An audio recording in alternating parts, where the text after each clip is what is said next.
Hey there, comic book fans. I'm back from the comic shop again this week. And this week, I got 7 comics on my pull list. Didn't pull any off the shelf.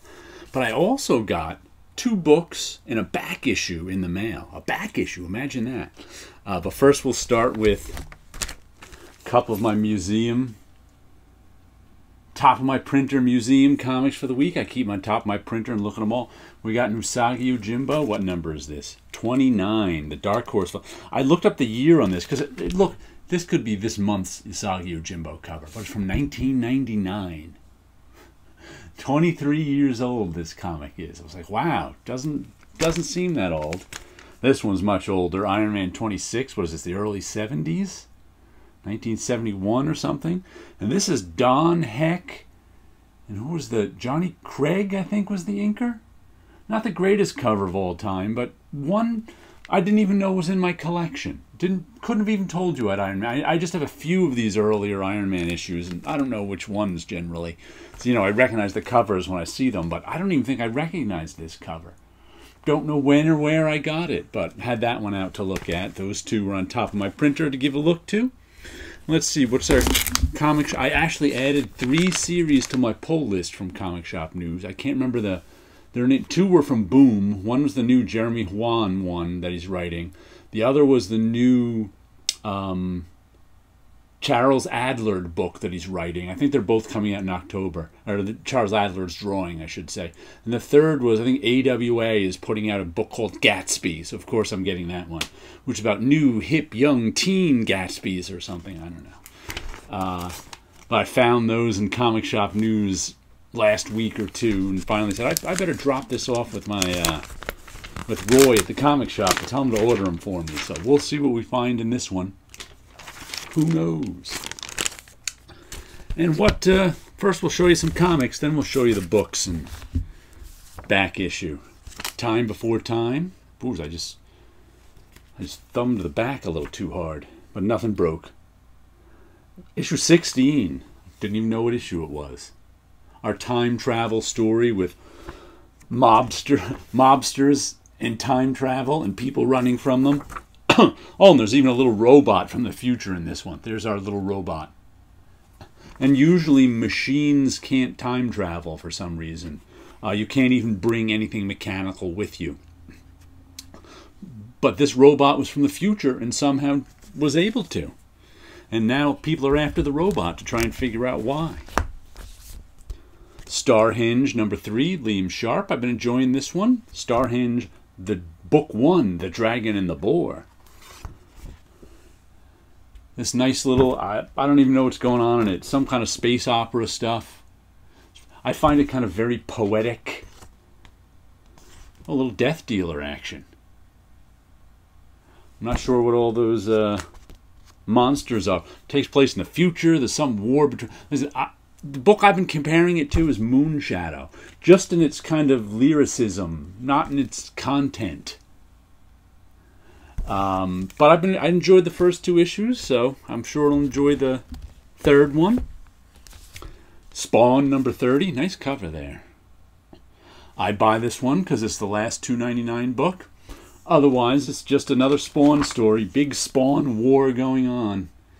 All these spawns fighting other spawns and bad guy spawns and Cagliostro and whoever else. Rory McConville and Carlo Barbarian. Rory McConville is also writing, I think he's writing Time Before Time too, so 2 Rory McConville stories. Then we get to use that word penultimate again. The penultimate, i.e. second to last issue of Once and Future, number 29. Issue 30 is our last issue. Oh, nice. Nice page. Good drawing. And some nice stuff.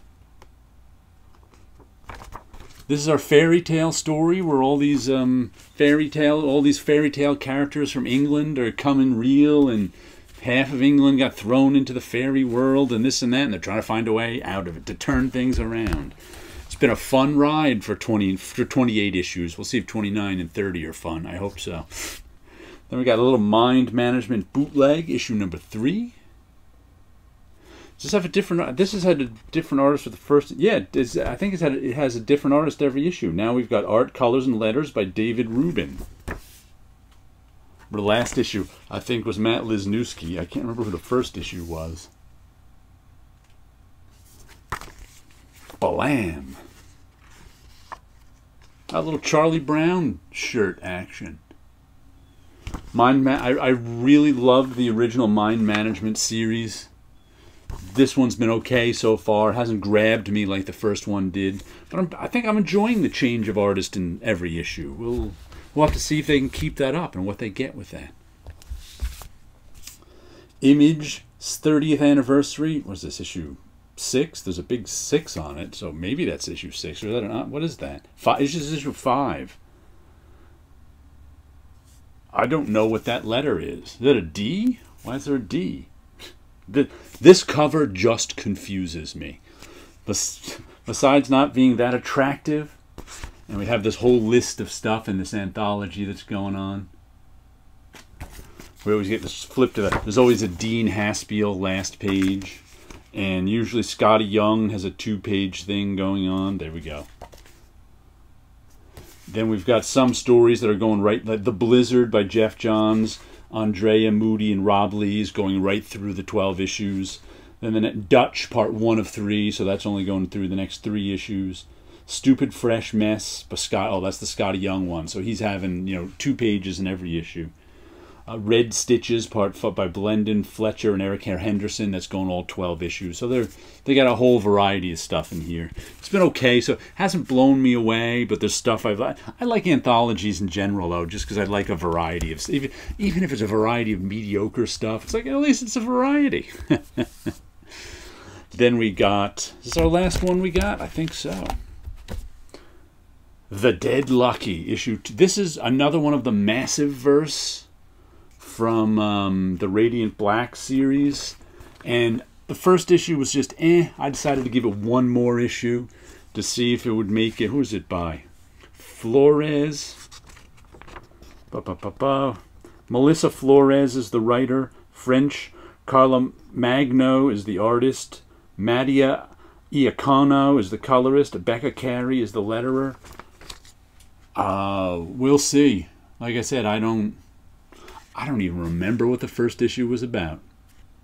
So it really didn't grab me, but I figured I'd give it one more because I've liked the other Massive Verse stuff so far. Radiant Black, Radiant Red, Rogue Sun. So I figured I'd give this another issue and see. Let me show you what I bought. First of all, let's start with this one because this kind of has to do with all the stuff I bought. For the last 2 years, they came out with an oversized hardcover edition of the Hate stuff called the Complete Hate Collection. Goes for about $100, and every time I'm just about to buy it, something happens where I have to spend that $100 on something else. And then I, save up $100 again. I just can't. So this time I was like, you know what? I haven't bought this is the softcover version, and I haven't bought these because they're a little bit smaller than regular size comics, and I'd rather have the oversized one. But then I went, there's 3 volumes of this actually that the oversized hardcover collects. Buddy Does New Jersey, Buddy Does Seattle, and Buddy Buys a Dump. So finally I said, you know what, I'm getting the softcover ones just to have, because I wanted to buy. I'll show you the other comics I bought in a second. But this was like, instead of spending $80 or $100 in the oversized hardcover one, this one was $13, and Buddy Does Seattle, that hasn't come yet, is $8. Both of those shipped, so $21 for 2 of the books shipped. And this one I think said it was used, but this is in beautiful condition. It's even wrapped in plastic. So and also I have all the original issues of this, so I was like in no rush to spend $100. Even though I want that oversized hardcover, I've obviously been in no rush to get it because it's been on my Amazon wish list for 2 years. So and I already have Buddy Buys a Dump. That's the stuff from the Hate Annual. It's a much slimmer volume than the first 2. So that's the first thing. But spending only $21 on those 2 allowed me to spend $26 on the new Millie the Model Annual number 7. And the reason I got this is because somebody on, I think, my Silver Age of Comics Facebook book posted this, and they had, all these are references to art and music in the time period that's going around. And they even posted, matter of fact, I have to print it out and slip it in here. They even printed it, like, this Rainbow Room is a poster over there. That's a poster of Toulouse-Lautrec by, whose name just, Peter Max. A Count Basie and Stan Getz folder over here. And I kind of wanted to buy this, scan in the cover, fix it up, and blow it up to poster size myself. I'm gonna just because I like that image so much. And one of the things is, this summer I've been reading a lot about, this is the late 60s. I've been reading a lot about this time period. Specifically, I read a book on Edie Sedgwick, who was one of Andy Warhol's superstars. She was an it girl in the early 60s. And I read a book by Andy Warhol about his life in the 60s and all the people he was hanging out with, which is, this kind of was that era. So I saw this and went, ooh, I have to look up and see if I can get a good copy of that. Ended up getting it off of eBay. They had various copies of it, but this seemed to be the best. Like I said, cost me 26 bucks. And there's an Archie one that's similar to this. Hasn't arrived yet. I'll show you when it does. But the Archie one was only like $8, so that's what I was buying instead of that giant oversized thing. And another thing I bought instead of this giant oversized thing, which I just saw this weekend, was coming out this week, is yet another Great Gatsby graphic novel. Look at this one. This one's even got string on the binding. I'm like, what is that? But it's a Great Gatsby graphic novel by Pete Katz, K-A-T-Z. I don't know who that is. His drawing is pretty nice. I haven't read it yet, but just flipping through it, the lettering is so amateur hour, especially the balloons. I was looking through it going, oh man, he should have consulted a letterer. Because the lettering is 100% amateur hour. Here's a little tip for any aspiring letterer. Lettering balloons are never perfect ellipses. These are just perfect mechanical ellipses, and most lettering balloons, even the digital ones, you flatten the ends of a little bit. If you look at any comic, let's see if I can show you one with regular balloons in it. There we go. These are how lettering balloons are supposed to look. Those aren't perfect ellipses. Those are ellipses where the ends are flattened up. Sometimes they try to make them look hand-drawn and fit in with the artwork. As you can see, if you were to put an ellipse template on this balloon right here, it would not be a perfect ellipse because one side is a little bit wider than the other. The top and the bottom don't quite line up. And letterers have all these specific balloons made up and waiting for them so they can pick which one they want. And they can adjust it a little if they want to go right where they want. The one thing they don't do is just make an ellipse and then put lettering in it. It just looks bad. And the font isn't the best font. I think this might be Adobe's. It's just the lettering does, and also if you notice, all the pointers are straight. Usually, once again, we'll show you. You gently curve your pointers. There's this one again. Even these little short pointers, notice the little curve they have. See that one right there, how it's curved going towards them? You don't make your pointers perfectly straight like they are in here. Those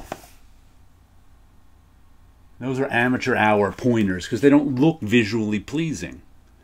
But like I said, I haven't read it yet. The drawing in it's pretty cool. This is my 4th Great Gatsby graphic novel that I've bought. This is the 3rd one that's come out in the last 2 years since Great Gatsby went into public domain. But it's pretty cool. Let me show you a little of my artwork now. What do I got back here? Ooh, I like the way this one came out. Dreams of Things 151. I marker color. This one's got some crazy colors in it. My colors usually have more harmony in it than this one did. This one's got some purples and oranges fighting with each other with bright colors in the background fighting and weird masked guy looking at you. this is so different than my usual sense of color that I like the way it came out. And this is one I just inked, 153. It's just waiting for some color. So one day, I'll come by and color this one with marker too. Like I also have all these scanned in, so I want to make a digital book out of them one day. We'll have to see. All right, there you go. A new back issue. Woohoo! You guys all have a good week out there.